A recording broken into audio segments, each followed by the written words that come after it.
semuanya.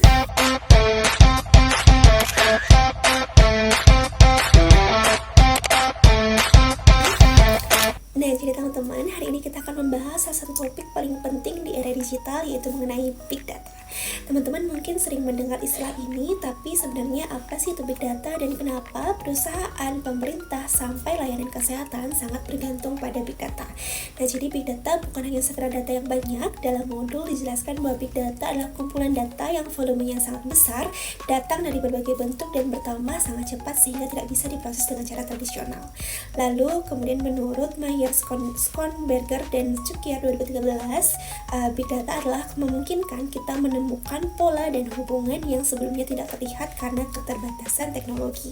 Nah, jadi teman-teman, Big Data itu seperti lumpur digital di mana jumlahnya sangat besar, terus mengalir dan mengandung informasi berharga yang bisa menjadi emas pengetahuan kalau diolah dengan benar. Jadi untuk memahaminya kita pakai konsep 4V, yang dimana itu yang pertama itu adalah volume, yang data tumbuh sangat besar, bahkan 90% data dunia tercipta hanya dalam beberapa tahun terakhir.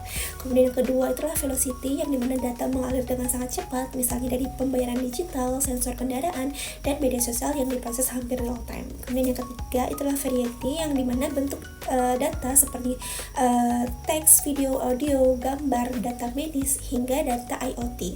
Kemudian yang keempat adalah veracity, yang menunjukkan kualitas data apakah valid, lengkap, dan dapat dipercaya. Nah teman-teman, kalau dulu hanya institusi tertentu yang menghasilkan data, namun sekarang hampir setiap orang menjadi produsen sekaligus konsumen data.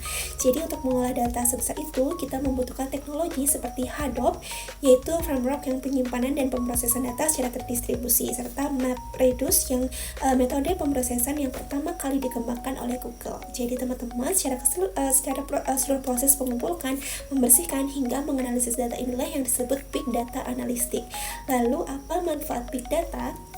Nah, jadi Big Data bermanfaat untuk mempercepat analisis, mendukung keputusan yang lebih cepat, meningkatkan layanan kesehatan, serta membantu pemerintah memetakan masalah publik seperti kemacetan dan risiko bencana. Jadi, teman-teman, secara keseluruhan, Big Data itu membuat sistem lebih cerdas dan efisien. Intinya, Big Data membuat berbagai sistem menjadi lebih cerdas, cepat, dan tepat sasaran. Jadi, Big Data itu bukan hanya kumpulan angka, tapi fondasi utama revolusi digital saat ini. Dengan memahaminya, kita bisa melihat kemana arah dunia bergerak menuju masa depan yang lebih terhubung, lebih cepat, dan juga lebih berorientasi pada data. Nah, jadi sekian video dari saya ucapkan terima kasih dan sampai jumpa.